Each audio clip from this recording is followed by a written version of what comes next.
opération 0 tout ezali kosalema vraiment lelo oyo na ville province ya Kinshasa esala ezali kosala question mokonzi partie de temps depuis le domaine ezali kolobisama c'est pour ozomona même que na baramani Kinshasa oyo ezali côté ya libwa ezali gens personne Kalonji bonjour honorable Kalonji mwana ya otozobenga mwana Kabundu Alexis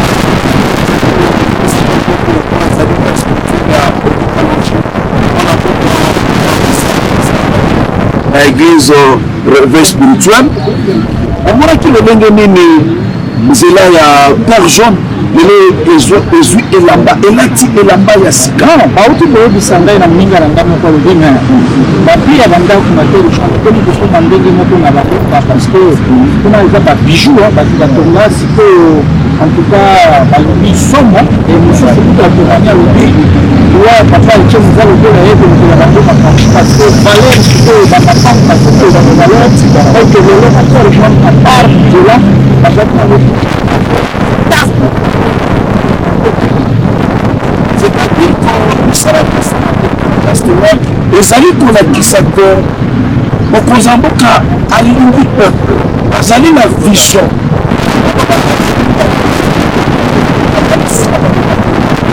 balobi ya compétence na ye lisusu ekomba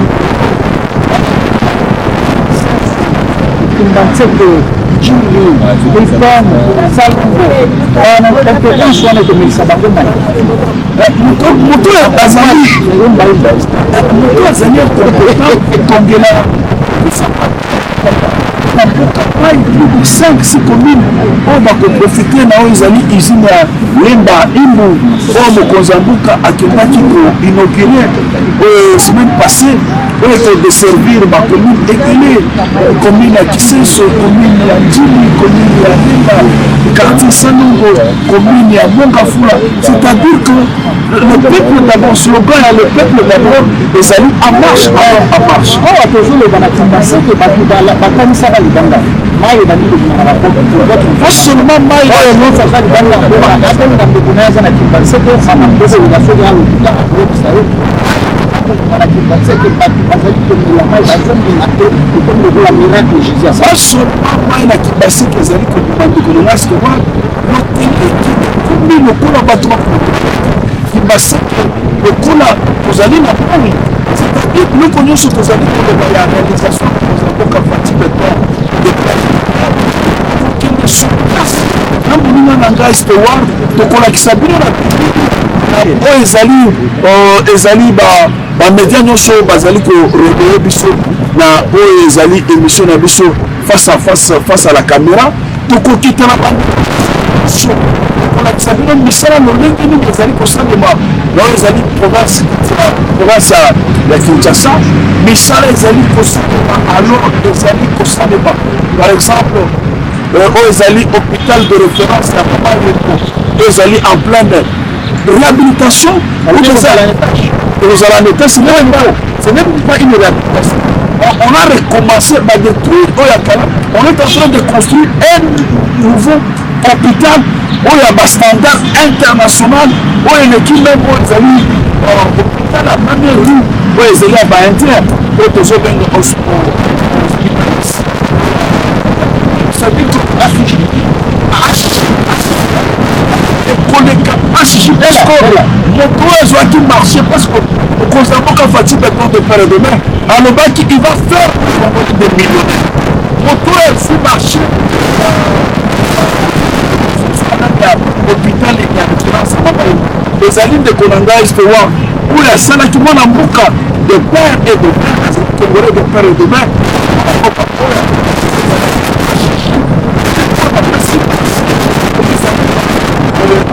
de référence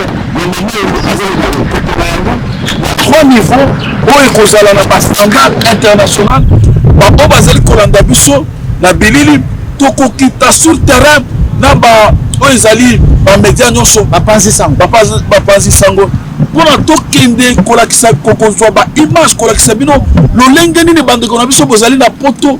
La RDC, la ville province de Kinshasa, est en train de se métamorphoser.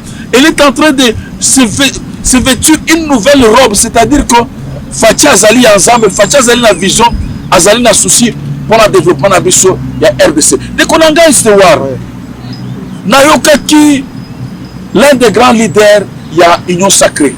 Mwana Mboka Jean-Pierre Mbemba Ngombo, Otozali ko saluer vice-président de la République honoraire, ancien sénateur honoraire, Jean-Pierre Mbemba, de père et de mère, fils du pays. Oyo, Mwana Mboka Stewar, Akendaki, la Grand Équateur, c'est la sensibilisation à 145 territoires. L'Ilobamoko sur Mwana Mboka, Jean-Pierre Ngombo. Tozali nanu kopesa sénateur honoraire o tozali kobenga vice-président honoraire lisusu ya mboka na biso babengi na kombo ya Bemba Gombo Baimoto. Coup de chapeau parce que ye ake koloba ke ngonga kosala lisusu bitumba na kati ya mboka na biso ezali te pamba te tokomi na ngonga ya kotonga ekolo. Coup de chapeau na o papa président ya MLC o ake koyebisa bana mboka ke il faut soutenir Mokonzi Mboka Pambate Mutriki awa Mokonzi Mboka Félix Chilombo de père et de mère Aigle ezali mbala ya yambo na Équateur bamona lotiliki to minda kopela et abakisi lisusu ke ide na ye azali na yango ya 145 territoire yango nde kotombola ekolo Pambate ezalaki lokola na film tomoni batu lokola na flamingo batieli bango robot ya sika na kati ya Équateur ezalaki ba innovation ya sika o Mokonzi Mboka memi na mboka o babengi Équateur. Il se pourrait que bana Équateur depuis ebele babotama bamona robot lolenge wana te. Non bamona robot te pamba te parce que ezali kaka na cadre ya koloba ke mboka na biso développement ekota na lombangu batieli bango robot na kati kuna aza ko diriger batu ya mituka batu ya ba moto pamba te oyebi ke lelo ba motocycliste ba komi presque partout mituka ekoti Équateur balabala Équateur ekolatela mbasika na yango mwana mboka Bemba Ngombo atalaki alobi tina ya kobundisa o ezali vision atata Mokonzi Mboka ezali te parce que azali na vision o ezali kosenga ke Congo na biso elamuka na lombangu pe Congo na biso ezala développer na yango asengaki bayi mboka nyonso pe bayi ekolo ya mboka ya ngumba Équateur bakoka kozala sima ya tata Mokonzi Mboka Félix Antoine Chilombo Tshisekedi o tozali kobenga Aigle Soleil de père et de mère basungaye enfin que mboka na biso etombwama na lombangu nango tozali kosenga bana mboka nyonso bazala sima na ye. Alors to tombeli mwana mboka Jean-Pierre Bemba Gombo losako pe mokakoswa na yo tata Mokonzi. Félicitations à Mwana Mboka Jean-Pierre Mbemba Ngombo parce que Jean-Pierre Mbemba Ngombo c'est l'un des leaders ya Oezali Union Sacrée de la Nation o bazali pembe na Mokonzi Mboka Fati Béton de père et de mère oyo azali na vision ya 145 territoires bisika oyo na Grand Équateur.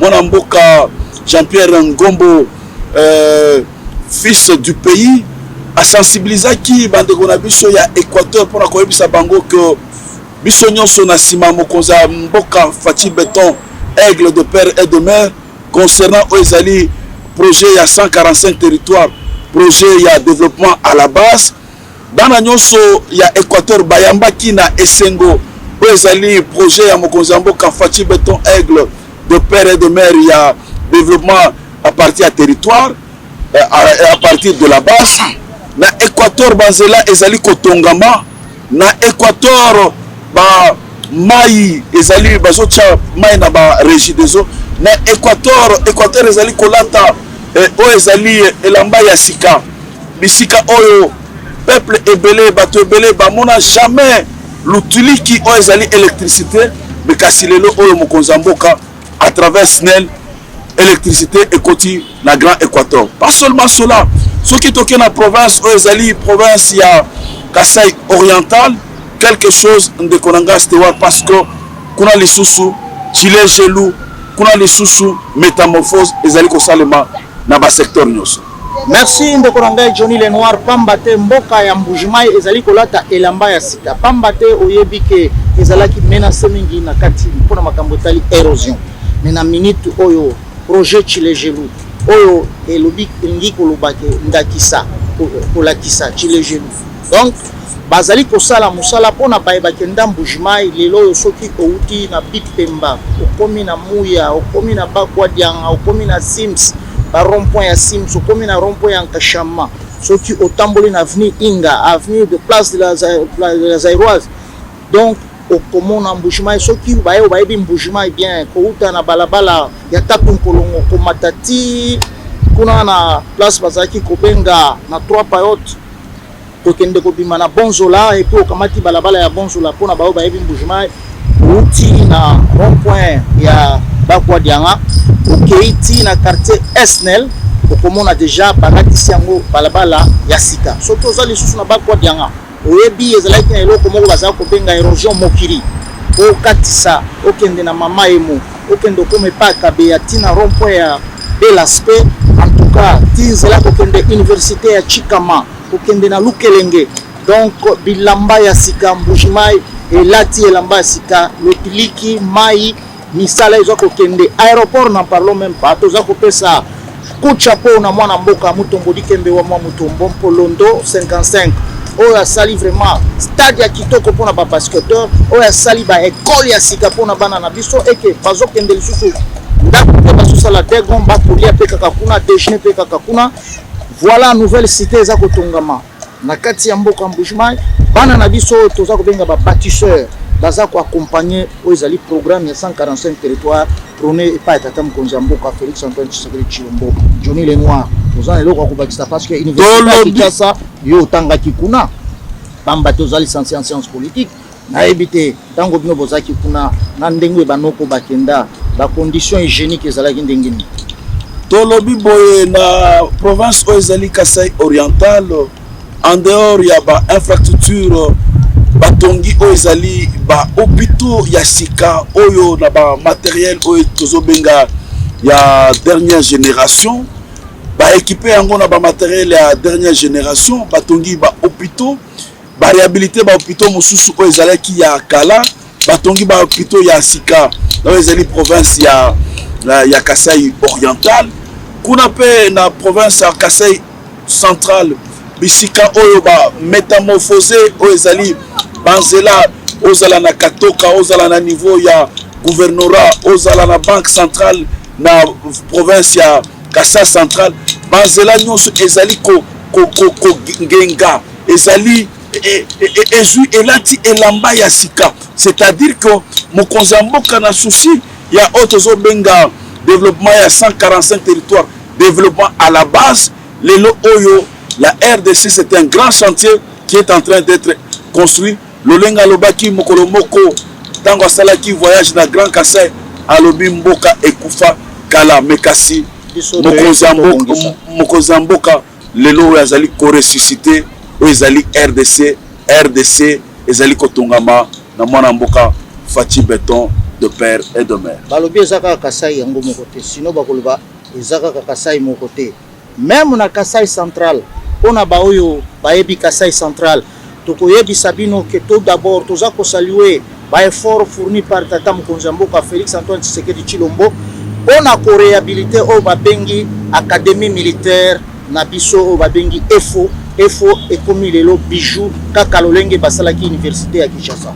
Tozali ko kende na avenue lokola avenue Makar na Kananga pona bao bayebi eleki na banque centrale et keiti na quartier Bianchi kuna école belge ezali na côté ya Bianchi et lati bilamba sika soki ozui avenue Lulua et keiko zo avenue Ndesha o et keiti na Katoka 1 Katoka 2 et lati bilamba ya sika bazali kotonga université ya sika na kati ya mboka ya Kasai central awa tozali koloba na Kasai central ko banda ba avenue nyonso bayebi pa Japs Hotel nyonso wana elatisi elamba sika kokende na quartier oyo babengi Asda epa ya Kanyuka Mutoka kuna na Banza kote ya Cine Palace soki okei elamba ya sika soki oke kote ya gare elamba ebongo nzela yango esangisi Kananga Mbuji-Mayi.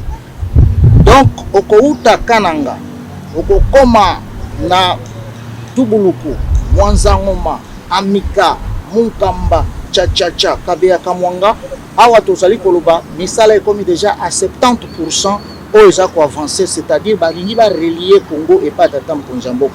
Mais atiki pe bandeko na biso ya Sankuru te po ekufa ezalaki ya plus ya distance ya ba 100 et quelques mètres oyo bauti ko réhabiliter na société moko ya ba chinois oyo tozali ko saluer pont wana esalaki que pas seulement ba réhabiliter oyo ezali pont ba construire ba école na niveau ya Sankuru. Voilà.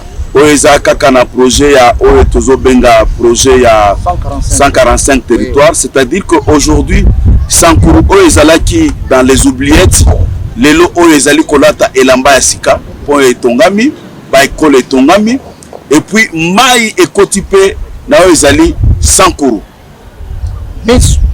Misolo oyo nyonso ezali kosala ke basala ba réalisation ina ezali na ba effort ya nani s'il vous plaît? Misolo d'abord oyo ezali projet 145 territoires ezali kosalema na tozobenga ba ressources internes, ba ressources propres. Ezali mbongo ya Banque mondiale te, ezali mbongo ya Fonds monétaire international te, mais ezali mbongo ya mboka ya RDC. Mbongo oyo sous le leadership à Mokonza Mboka Fati Béton de père et de mère, avec l'accompagnement de l'UGF na ba régie financière oyo misato to yebi biso nyonso nde bazali ko réaliser oyo ba performance ya ba au-delà ba assignation mensuelle des ambongo oyo sous l'accompagnement ya Jules Alingete avec l'UGF, l'inspection générale de finances na ba régie financière ezali ba ressources propres, ezali Banque mondiale te, ezali Fonds monétaire international te oyo azali ko financer oyo ezali ba travaux wana ezali mbongo ya mboka na biso. Nalingaki pe to bakisa eloko moko surtout que na province oyo ezali province ya Okatanga oyo mwana mboka Jacques Kabula Katwe Wandani otozali kobenga Wandani okokende na Lubumbashi banzela nyonso ya Lubumbashi ezala nzela ya Kasenga ezala na centre ville banzela nyonso ba réhabiliter yango okokende na ville coquette, la ville coquette ya Likasi. Oh, là où je vraiment oyo bisika o banzela ekufaki déjà na moni lelo oyo oui. Ville ya Likasi banzela ekomi ya sika batongi ba réhabiliter vraiment félicitations na gouverneur Jacques Kabula Katwe Wandani. Na moni Jacques Kabula kobongisa la ville la plus coquette ya Likasi bala lokola ba biname ba Kasongo Michel en tout cas totali ba vie ya Kapompi kokende Jekami Mpanda kokende Kapompi vers Kakontwe kuchapo na mwana mboka oyo tozali kobenga Kabula Katwe Wandani oyo azali ko accompagner oyo ezali chef de l'État. Tolingi toloba boye pour vous dire que le bilan du chef de l'État est positif. Ce qui tokokota ba 26 provinces tolobela oyo ezali ba réalisation Mokonza Mboka, nous risquons de prendre même toute une semaine pour notre épilcher to silisa oyo ezali ba réalisation Mokonza Mboka. C'est-à-dire que le bilan est tellement largement positif à travers les 26 provinces.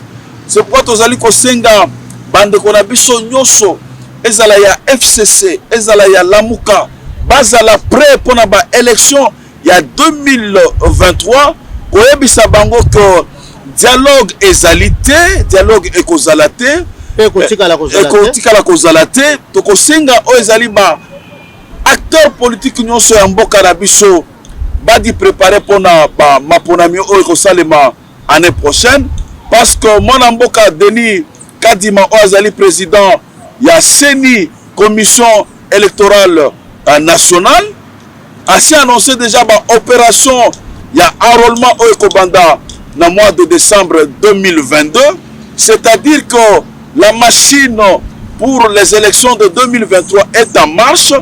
Que les gens ne pensent pas que non, il y aura glissement, il n'y aura pas glissement. Que les gens ne pensent pas qu'il y aura le dialogue, il n'y aura pas de dialogue.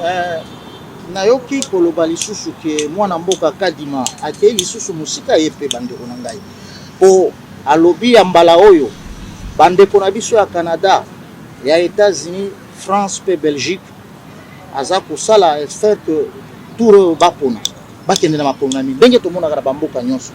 Est-ce que ça eloko ya malamu te papa? Ezali innovation ya mwana mboka oyo tozali kobenga Denis Kadima oyo tozali ko saluer en passant un grand expert en domaine en matière électorale oyo a cotisé pour la première fois na ba élection oyo kosalema na 2023 pour la première fois bandeko na biso oyo bazalaka na bamboka lokola ba Canada ou tukoloba awa États-Unis, France, Belgique et puis Afrique du Sud bango pe bako voter oyo ezali président de la République oyo akozala candidat mais toyebi que compte tenu ya oyo ezali bilan largement positif ya mokonzi ya mboka Fachi Béton Aigle de père et de mère Fachi Sacré 2023 il n'y a pas match tosengi bandeko na biso ya FCC badi réorganiser parce que bazana mwa mobulu kuna tozoyoka bato ape perdre entre bango le fait en train de brûler moto za makasi na pe perdre tosengi vraiment kimia ekotala bandeko na biso adversaire politique bato ape perdre bayokana afin que 2023 tokende ba élection tokobeta bango parce que nous avons un bilan bazali na ba leçon ko pesa biso te mais kasi biso tozali na leçon ko pesa bango parce qu'il a suffi seulement 4 ans pour na ezali bilan 4 ans et mela bilan à 18 ans ndeko nanga stewa. Oui, na banza il faut tokota siko na makambo etali. Merci beaucoup mon mboka Stewar sikoto kolobela oezali IGF Inspection Générale de Finances conduit de main de maître par Jules Alingete Nkeyo oyo plus d'une année azali à la tête ya oezali Inspection Générale de Finances oyo mokonzi mboka Fachi Béton de père de mère a réhabilité kiango lelo oyo na tozali kobenga patrouille financière onde kolanga Stewar ezali kopesa bilobela et pas bato ebele toyokaki mutu moko un certain communicateur non ancien coordonnateur des amis de M. Néhémie Moulanya s'attaquer à l'IGF.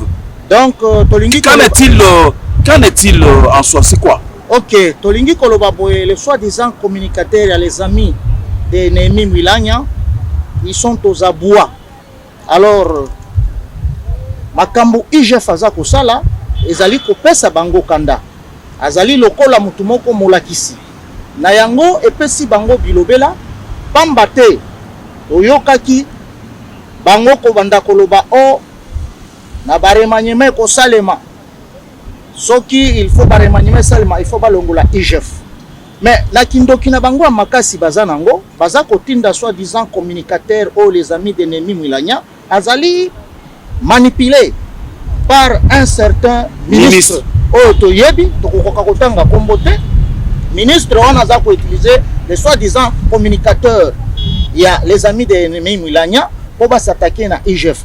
En fait IGF il faut déranger bango parce que kotala oyo bango basala o ba détruire mboka o surtout Jekamine yo moko on a ki makambo balobi pona Jekamine pour s'attaquer na régime na bango oyokaki IGF ndenge confirma que oui il y a eu 300 millions de dollars au baibaki na lwalaba alors bato wana bakotika IGF kimiate pamba te papa mkonza mboka lobaka c'est un oiseau rare qui sera même un homme à battre et yango toza ko senga na monsieur Néhémie Moulanya vous avez dirigé ce pays vous n'avez pas pu kosala oyo IGF aza kosala alors ne cherchez pas ya kotinda oyo bazali tu bafu du roi na bino basatakaka na IGF parce que musala IGF aza kosala na banza mukonzi na bino autorité morale yemoko alobaka je n'ai pas 15 personnes autour de moi mais Félix a eu au moins 10 ou 15 personnes autour nae au moni ba maximisation à recette oyo baza kosala epa ya IGF Gilles Alingete conduit de main de maître par son adjoint qui est le pasteur Patubenga toza ko senga na ministre baza ko tinda communicateur ya minyana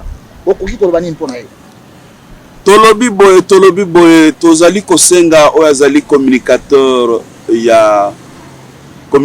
et coordonnateur ya les amis de Néhémie Moulanya bazali na ba leçon ya kopesa IGFT sous le règne du sénateur Avi Otozaliko Benga Joseph Kabila Kabange, l'UGF et Banakite, il a fallu à ce que Mokonzambo Kafati Béton de père et de mère Aigle, Azwa Oezali trône, commande Yamboka Nabiso, afin que l'IGF soit réalité, réhabilité.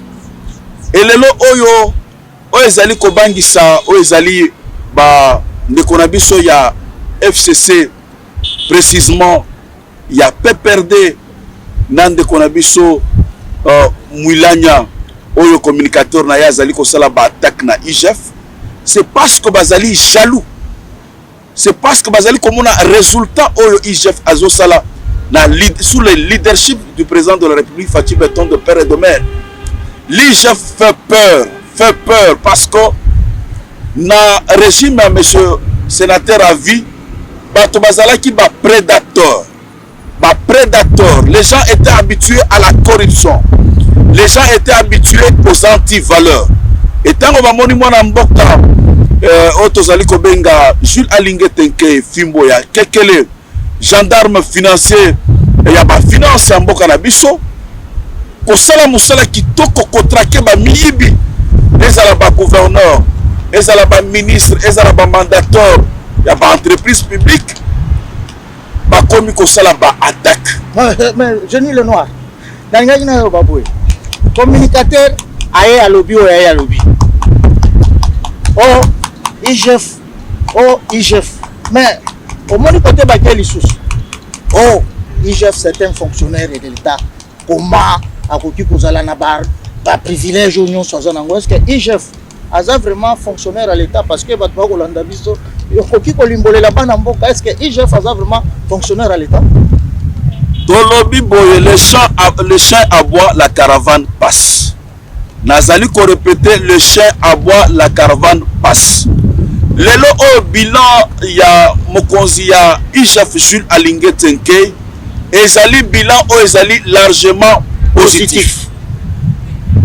Par exemple, ceux qui toquent par exemple, na ezali entreprise net SNCS. Tango mwana mboka Jules Alingue Tenke, Banomaki par ordonnance présidentielle comme Mokonzi ya IGF, Inspection Générale de Finances, Akutaki par exemple Misolo na niveau ya SNCS 108 millions de dollars. Lelo tango tozali koloba na tozali kobenga patrouille financière, tozali kobenga contrôle concomitant. Lelo oyo ma projection à niveau il y a SNCS de 108 millions de dollars à 480 millions de dollars. Le lot on a niveau à SNCS par exemple côté il y a le peuple d'abord c'est-à-dire le paiement il y a salaire arrière à tamoko na SNCS ezalité. Donc par exemple na niveau par exemple il y a Sonas. Oyo tango mokonzamboka bato Sonas bazaki na ba arrière ebele. Avec la patrouille financière, avec l'accompagnement de l'IGF, National Silelo, zéro arriéré de salaire. Est-ce que Johnny Lenoir, les communicateurs en question, Ayebi Makamboy ndeo ezo tungisa bango, ndeo ezo sala ke bana la pondité. Et puis ça bango ezali bilobela parce que qui pelekese musala o IGF ezali ko sala.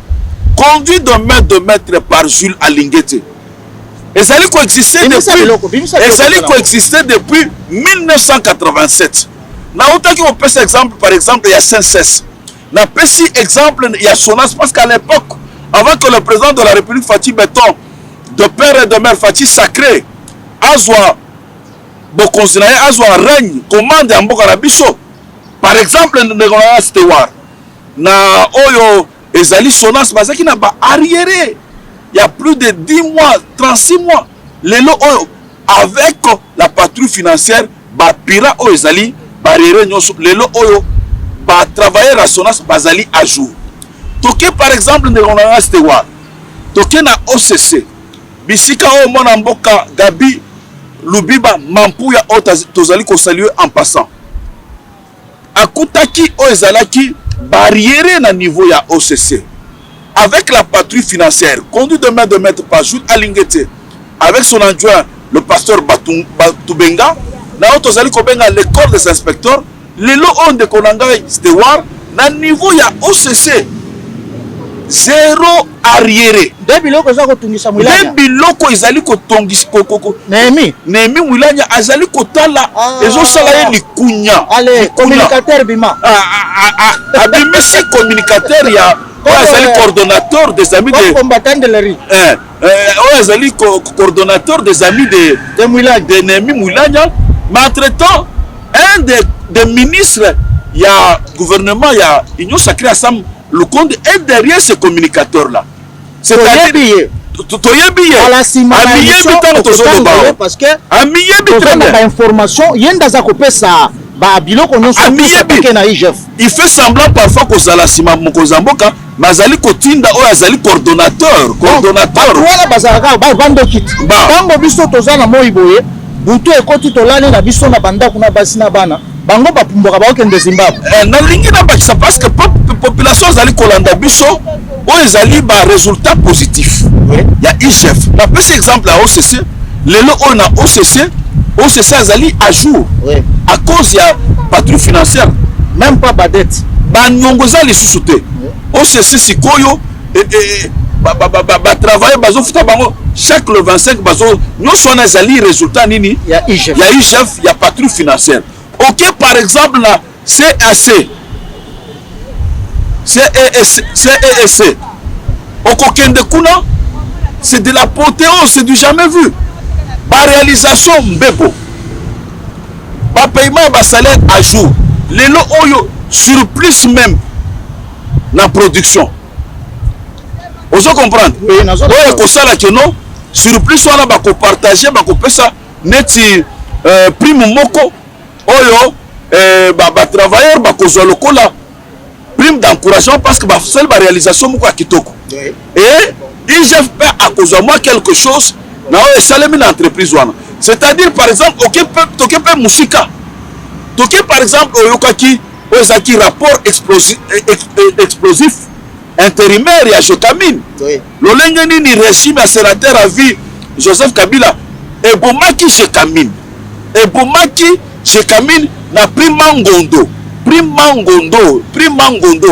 lelo oyo même à la Shekamine omonaki mwana mboka sur la lingete et puis oyo ezali inspecteur adjoint Batubenga na corps des inspecteurs bakendaki la semaine passée bazalaki na Lubumbashi précisément na Shekamine oyo ezali général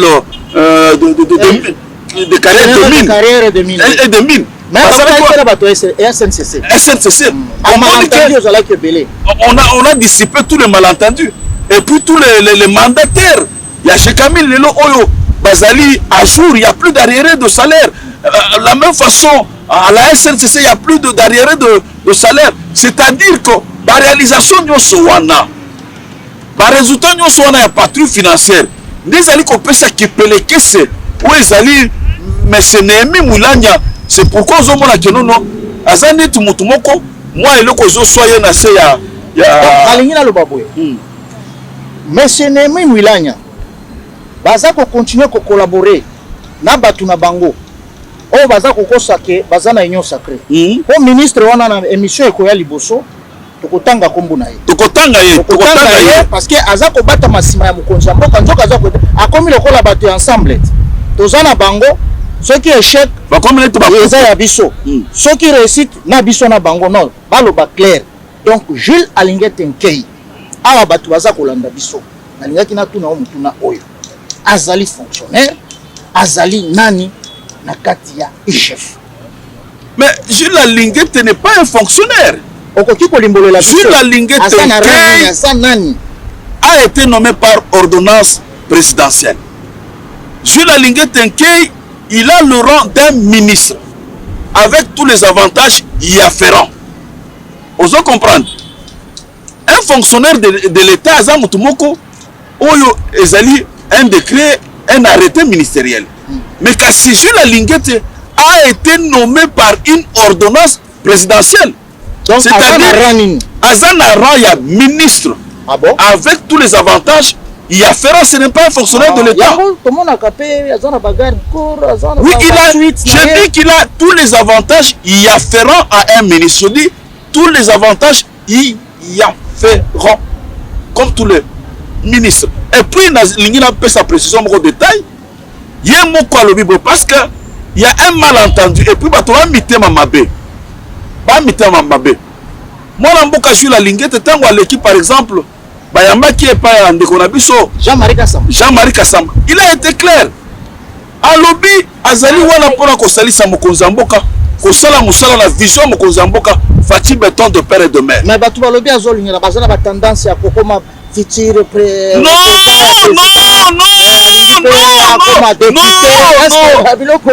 Parce que biso faut ba imboka ba kolanda biso ba yokaka. Et loko nini mwana mboka azali, pesa tango aza ko sala makambo kwa sao. Akomi na ba idée ya kolinga lisusu a postuler contre. Non. Mwana mboka sewa. Oyebi ba Bachalou. Mwana mboka Jules Lingeta a été clair. Il n'a pas des ambitions ya kozala mokolo moko ni candidat député, ni national, ni provincial, ni candidat à la présidence de la République. Mwana mboka Jules Lingeta est en train d'accompagner Mokonza Mboka na vision na ye. La lutte contre la corruption et les antivaleurs. Mais nayoki batu misusu neti monsieur Nemi Mwilanya na soi-disant communicateur na bango eloko nzoka eza kosala Nemi Mwilanya alobi ntango bazoka kaka monsieur Gilles Lingete biloko kosala po babanga eloko bakomi kopenga concomitant ezani eloko ezali kokobangisa nazoloba bondeko na ngai Stewart oyebi ko Jules Lingete c'est de la matière grise. Expliquez nous concomitant. Otozali kobenga audit concomitant de otozali kobenga patrouille financière. De eloko ezali kobangisa bato. Oyebi que par exemple lelo oyo résultat ya tozobenga audit concomitant patrouille financière na uti ko pesa yo ba résultat oyo pesi na ba entreprise publique. Ba résultat lelo patrouille financière et pesi lelo oyo na ba maximisation de recettes. Ande ba komi ko benga concomitant. Ndeba comment on benga concomitant. Pour rappel de Konanga Stewart. Pour rappel de Konanga Stewart. Oui, Fimbo Kekele. Pour rappel de Konanga Stewart. Pour rappel, on dit très bien que premier semestre sous le leadership du chef de l'État, Fatih Béton de père et de mère, avec l'accompagnement de lui, chef conduit de maître par Jules Lingeta, et puis accompagné aussi par le ministre de Finances Nicolas Kazadi. Mon bien-aimé et ami, le premier semestre, dans la réalisation, les assignations financières des régimes financières, plus de 7 milliards de dollars de ressources internes ont été réalisées. C'est du jamais vu. C'est du jamais vu. C'est de l'apothéose. Concomitant. Concomitant des obangi sabat. Concomitant. Autres obangi fimbo ya kekele. Sikoyo Jules Lingeta. Na musolo azali kosalela mboka à travers IGF. Lokola azali pe mwana o atanga. Asa mwana matete. Oyebi eloko nini Konanga Stewart? Nini olisusu yo pe. Jules Lingeta atali ma ebimiye na misu. Na nini yango? Ebimiye na misu alobi te nakoki kotika école oyo ngai na Nyatamba la liboso makolo na te. École primaire. Mai Ndombe. Mais nga na yebi ke ezaki Mai Ndombe 1 à 2. Donc sali lisusu ni na Jules Lingeta azali na motema ya bolingo. Na yebi ke atanga kuna. Atanga kula. Oui, na yebi atanga.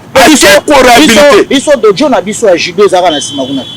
Mwana mboka Jules Lingeta a réhabilité, a sali don ya réhabilitation na oyo ezali école primaire ya Mai Ndombe. Ba réfectionner yango. Ba réhabilité yango. A pesi pe baba. Balobi pe le qui peut côté. Même l'hôtel va clôturer, parce que d'abord clôturer à plus de 800 mètres. Ne me dis pas ça. Oui. Donc baba ajouter pe ba école pour na okibana. Anguma esa kuna kosa. Na zoya bisayo que école préfabriquée. Na ba toilette vraiment ba toilette hygiénique. Et comme moderne. OK. De eloko nyonso wana bato babanda kotaxe bakanisi ke nono Jules Alingete azala bambition ko azali na bambition te azali na bambition comme communicateur ba mwilanya ba komi concomitant sikoyo toke na oyo ezali province ya Lualaba conduit de maître par Fifi Masuka Saini de père et de mère tozali kobenga Fifi Béton oyo tango mokonzi ya IGF Jules Alingete après avoir fait l'escale na Okatanga na Jekamine puis na SNCS et na SNCC bakendaki na province oyo ezali province ya Lualaba ya maman Fifi Masuka Saini, la représentante personnelle du chef de l'État dans la province de Lualaba, bisika o bakendaki ko constater ezali résultat positif après plus d'une année de règne de maman Fifi Masuka Saini, de père et de mère Fifi Béton, dans la gestion de la province de Lualaba. Les félicitations, les encouragements du numéro 1 de l'UGF Jules Alingete envers maman Fifi Masuka Saini, la gouverneure, oyo akutaki na province ya Lualaba sous les rênes de M. Mouyej, avec une gestion calamiteuse. Une gestion calamiteuse. Plus de 369 millions de dollars ont été détournés. Avec un ardoise de dette que maman Fifi Masuka Saini a appiré. Mais baloki naoki ekoloba lisusu boye ke koboye ina biso awa eloko liboso ekamwisi biso ezali avancé ya misala lokola aéroport natikaki yango na eta moko ezalaki na ngome akumisi aéroport wana atali bureau ensemble atali ba réalisation et bongo alobi lisusu nini mpona mwana mboka Jules bataki vraiment bayi bongo mkuu bongo kuna bataki chef kuna donc recette matite komata mwana mboka Jules Alingete na tozali kobenga inspection générale de finances bazalaki ébloui na gestion orthodoxe ya maman Fifi Masuka Saini, une gestion orthodoxe avec une traçabilité à cause et sali que les lots oyo ezali province ya Lualaba métamorphose eza na ba domaine nyonso na ba secteur nyonso ba infrastructure banzela etongami bisika nyonso nazoyoka ba bisika apire même mbongo ezalaki ya oyo bazwaki mpona kotonga nini aéroport elle a tout apiré donc toutes les dettes nayoki vraiment que ti na quartier Musululelo balabala ekoti bangin ekoti minda lumière donc nouvelle donc nouvelle Dubaï ya Congo comment non maman Fifi Masuka est en train de faire un travail de titan. En dehors, il y a deuxième changeur, il y a République démocratique du Congo. Oui, le meilleur, ça sera l'un des meilleurs échangeurs de la République. Batebele tant tozali kokola toyeba que échangeur il y a limité. Voilà comme la ville touristique parce que ba député, ba ministre, na ba gouverneur et ba province mususu. Qu'est-ce qui va pas? Donc maman Fifi ba mususu goma baye oto eko tirer pe ba leçon to kotinda batuna biso ko ba ko apprendre comment gestion na ezali mais finalement naoka ki bazolo ba mwasa tonga kanda côté. Est-ce que ça solo? Non, maman Fifi Masuka lelo o ala kisi na face à montre que non, une femme peut construire une nation peut construire le pays. Tala lo lenge nini province alola bezali ko okokende kuna okuta ba autoroute ya bande. Lelo lobi par exemple zela on va salir na Kasulu. Na Musulu, mais je te dis que population tango bandika ba itinérance na ba territoire.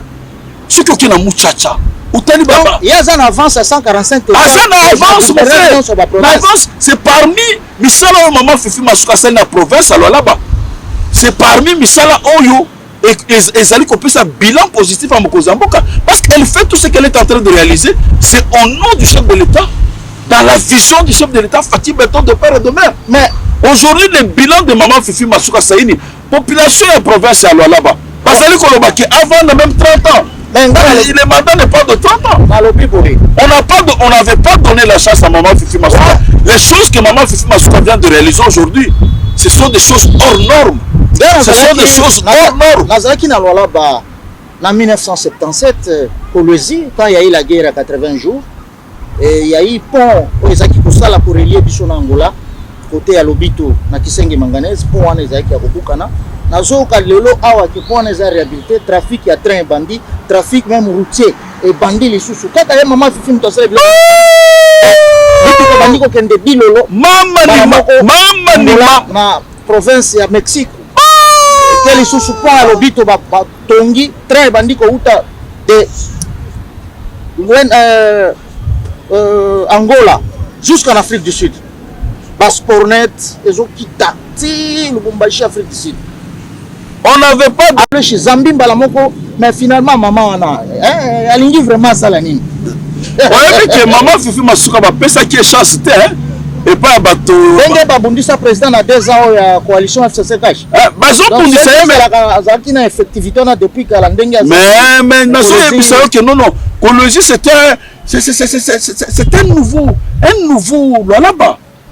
Un nouveau Lualaba, une métamorphose qui ne dépasse son nom. Mais Balobignon sont avec l'appui du gouvernement provincial parce que qui Virgile a félicité qui est. Oui, gouvernement provincial, Bazali Kosala Moussala bien, assemblée provinciale, Bazali Kosulaye. Maintenant, IGF a coquille à place. Oui, IGF. Sengi na bango, va continuer kaka modèle wana, pambate, ba moni eloko ko reprocher bango le soutenir mais ba tomber bango bonne chance. Oui, IGF Mokoza IGF Jules Lingete a lobby que non tellement que maman Fifi Masuka Sali Moussala Kitoko a félicité pour la bonne gestion, une gestion orthodoxe, la traçabilité dans les dépenses de la province, une trésorerie qui est une très bonne trésorerie. Et Nazo Yebisayo que Lualaba ezali kotongama na mboka ya ba redevance minière na ba taxe ya niveau ya province ya Lualaba. Ezali te ba mbongo ya Banque mondiale ou bien Fonds monétaire international. Non. Ça, c'est une femme à féliciter. Maman Fifi Masuka est à féliciter. C'est du jamais vu, c'est du jamais vu. Moninga nanga Johnny. Oui, ndeko na master. Avant lelo to lobeli mingi Lualaba. Toko kitabiso moko na Lualaba. To kende ko zo ba image o ya sika parce que même o nyonso toza ko ba pona mukonzi ya mboko ya réaliser na ville province ya Kinshasa. Toko mema baninga na biso mbala sima o tokoya. Il faut siko to banda pe ko la kisaka biloko nyonso eza ko sale. Mais nazo yoka lisusu ke ya mwana mboka moko mususu pe oyo ya lobi ngai pona vision chef de l'État c'est Fachi ou rien à la personne ya DG ya OCC Gabi Lubiba Mampuya. Gabi Lubiba ngai sikoyo na ko sepela yo oyebisa o bazali ba internaute na biso. Qu'est-ce que le DG mwana mboka Gabi Lubiba Mampuya asali kolandisima o ezali vision mokonzi mboka na o ezali OCC. Oui, mwana mboka Gabi Lubiba Mampuya o toza ko saluer bisika zali pamba te bayebaka mutu na bilembo na ye ayaki na OCC akutaki barere ya salaire ya kosakana te, akuti badet ya kosakana te, akuti il y avait des décès batu o ba perdaki déjà espoir pour na bambongo na bango ya pension ba retraité aye akutaki ba promesse OCC a prometa batu na ye il fallait atongela bango bandako mais lokola technicien pe mwana kati ya ndako fils maison atalaki Gabi Lubiba fils maison loko liboso to ko bundisa ezali o ba bengi social parce que papa alobi Félix Antoine Tshilombo Tshisekedi alobi le peuple d'abord abandina nous kwampirer abandina nous kwapire barrière de salaire asilisi ake ko attaquer sikoyo salaire oyo batu bakomaki bazoyeba mokolo lisusu ya date ya paiement te aye ko fandisa monsieur le 25 oyo namonaki ministre kutu moko asengaka ke akosenga na ba ministère nyonso il faut la ministre ya commerce extérieur on ko saluer Lucien Mboussa. Ouais, alobaka na kosenga na entreprise nyonso publique ya l'État bamboite pas ya Gabi Lubiba Mampuya afin que etika la kaka bongo chaque le 25 babanda kofuta batu pe bakoma ki kobenga Gabi Lubiba monsieur le 25. Pas seulement Solande Kolanga yo stewa. Monsieur Gabi Lubiba azali à jour. Apire o ezali banyongo nyonso ezala ya hyper. Importe ozali kobenga hyper. Azo futa azali à jour na INSS oyo ezali banani bacotisation ya INSS il est à jour lelo oyo monsieur Gabi Lubiba Mampuya na niveau ya OCC a réhabilité oyo ezali hôpital oyo ezalaki dispensaire oyo ezalaki dispensaire comme sango hôpital moderne avec les équipements de la dernière génération. Oh là. Oh, ezalaki na di flambeau. Oui, na di flambeau. Ne me dis pas ça. Oui. Sous les règles. J'ai un ami Azar laborantin qu'on a bêta dans tout. Oui, sous les règles de monsieur Gabi le DG. Gabi Lubiba. Oyo ezalaki bambongo ya ba pensionné. Oui. Apiré bambongo nyonso ya ba pensionné. Même ya ba veuve. Apiré nyonso. Il paraît que à titre posthume ba oyo bazali vivant parmi ba décès bazwaki ba carnet de chèque na bango et ba billet de chèque ba pesa ki bango oyo bazalaki représenté par basi ba soit ba pesa ki bango oyo bazalaki représenté par bana ba pesi bango, c'est-à-dire alobi que oyo ya sali parce que un jour il pas kokoma lokola ba bakufi et pourquoi pas yepe tango azwa vivant ko profiter ngo pour ceux qui azate bana ba profiter mais la modèle wana mtu anaziango aza azu yango wapi azali d'abord fils maison. D'autres le bango awa. Ouais. Il est fils maison. Gabi Lubiba, le numéro 1 de l'OCC, c'est un fils maison. Azali kosala nyonso kaka kolandisama o ezali vision mokonzi mboka fati béton de père et de mère. O tozali ko benga fati sacré. Lelo oyo na OCC. O ezali redevabilité. Ya mwana mboka Gabi Lubiba Mampuya. Et monisami na mokili mobimba. Ce qui aucun la trésorerie par exemple il y a OCC conduit de mettre par Otozo Benga Gabi Lubiba Mampuya trésorerie ezali kitoko et le loba bakiseli bakomi bakisela moi muke salaire o ezali banani ba travail ya OCC le loba travailler à OCC ezali kaka koseka mais munyonyo moko wana na moni ye kosala musala lokola monsieur Roland. Il y a des gens qui ont rapatrié les Indiens. Mais na yoki Kachantole. Na yoki ke Gabi pe kuna na kasumbalesa moyen lisusu ndenge zaka kala biloko ekopola ata wana bagambela lisusu kwa makelele ba contrôle na niveau OCC balobi vraiment ba laboratoire ba pareil comme ndenge moko na ba Australie ndenge moko pe na ba dernière génération. Donc dernière génération. Non seulement sous l'impulsion ya chef de l'État, mais Gabi a exécuté Balobi et l'autre le sous Kopola et Zoko Tamingité à cause de Gabi Lubiba Mampuya. Balobi le quoi solo, mais pourquoi Toyoka qui est décerné qui est allé diplôme, banane ba décerné diplôme à cause de la bonne gestion, à cause de la leadership naïe, ou est un leadership exemplaire et leadership moko kitoko. Naokaki ba sauf na ba Grand Kasai où ba ke kopé ce diplôme intitulé Etienne Tshisekedi wa Mulumbu pour la gestion naie en tout cas toza gestion naie orthodoxe toza ko féliciter batu o bakanisa ki na Gabi Lubiba Mampuya voilà eloko lisusu pesa ka ke mutu oza azaki surprise ba elie cadeau wana diplôme wana ya mérite et en plus ceux qui nazo zonga lisusu sima anniversaire ya 38e anniversaire 48e anniversaire ya OCC comment na kozala na premier agent ya OCC vivant papa na biso moko na monaka ye na chapeau rouge kolatisa bango médaille abatisika ka awate alatisipe na Okatanga akendaki na Tanganyika akei na Lualaba ake kosala lisusu oyo babengi laboratoire moderne na Fungurume et puis azali lisusu na projet ya kosala lisusu ba hôpitaux na ba province nyonso pona ba gens azaki pe na Ituri azaki na Goma azako tambola ne misala nyonso wana ndeko na ngaste ware sali kelelo oyo azala couronné yepe ba voyage na comme kopesa ba fruit lokola ya tata mokonza mo oui même ba voyage ya ndeko na biso nani Gabi Lubiba c'est au niveau interne mais résultat ezali résultat moko kitoko.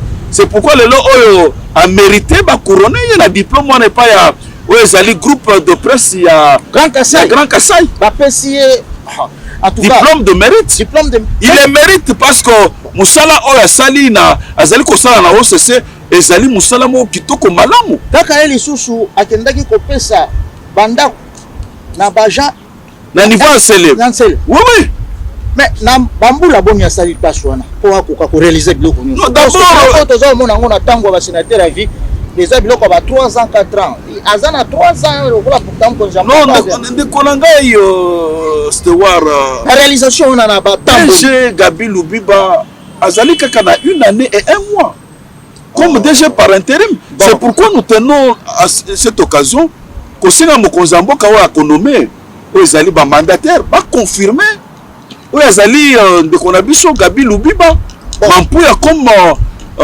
directeur général ya OCC, parce que mosala azali kosala ezali na banorme oyo tozali kobenga banorme internationale, et puis azali kosala yango na vision mokonzi ya mboka Faci Beton, aigle de père et de mère Faci Sacré. Na kosenga na tata mokonzi ya mboka parce que mingi misala ekendaki liboso te ezalaki ba coalition okomona pona compte ya coalition bazui mutu ya oyo boye, mais na kosenga mingi na tata mokonzi ya mboka abeta PCT na batu oyo baza ba fils maison, parce que eloko Gabi a trouvé fils maison oyo biso tosengi na mokonzi ya mboka ezali ba confirmer pona OCC kende liboso ba confirmer oyo ezali Gabi Lubiba Mampuya.